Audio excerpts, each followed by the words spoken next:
Podemos poner de manifiesto el campo magnético generado por un imán esparciendo limaduras de hierro por encima del mismo. Vemos que las limaduras se colocan formando unas líneas, son las llamadas líneas de campo. Las zonas en las que hay más densidad de líneas son los polos del imán. En un imán de herradura, los polos se encuentran en los extremos de la misma. Este imán tiene forma de barra. Sus líneas de campo son aproximadamente elípticas.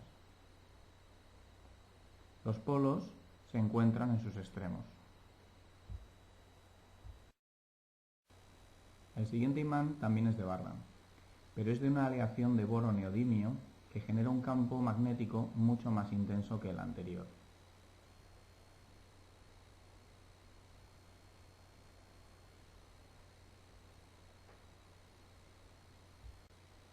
Se ve porque en los polos la densidad de líneas de campo es mucho más grande.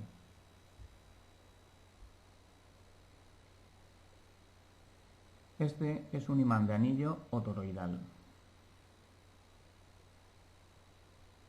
Sus polos se encuentran cada uno en una cara.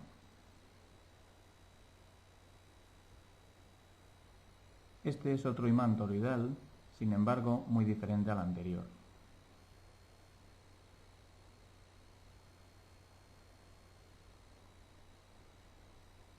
Presenta 4 polos.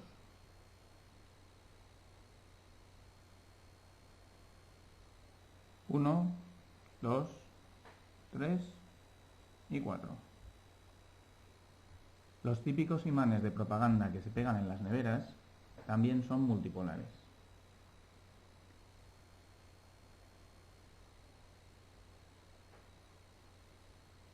Presentan gran cantidad de polos en bandas paralelas.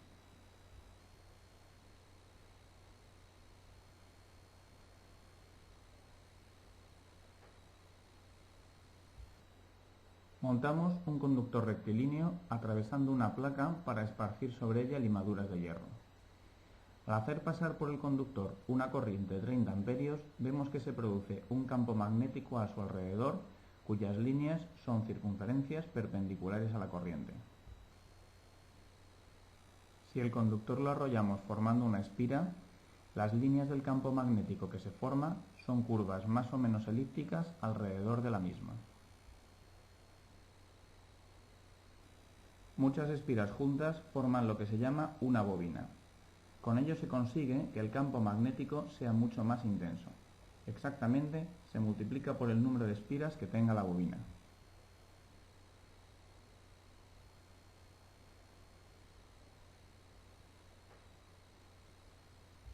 Si las espiras están uniformemente espaciadas, forman un solenoide. El campo magnético generado por una corriente que recorre un solenoide es prácticamente uniforme en su interior y prácticamente nulo en el exterior.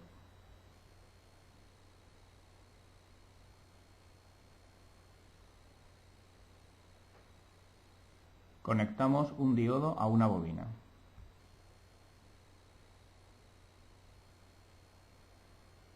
Al introducir un imán en la bobina se produce una corriente que lo hace lucir.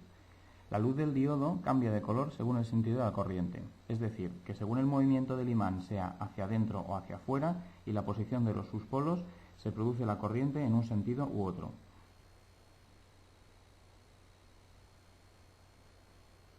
Si se mete y se saca repetidamente el imán en la bobina, se genera una corriente alterna. El proceso se puede automatizar montando la bobina en un rotor. El núcleo de hierro solo tiene la finalidad de hacer más intenso el campo generado por los imanes. Cada vez que el núcleo se alinea con los imanes es como si metiéramos uno dentro. Cuando está perpendicular es como si lo sacáramos.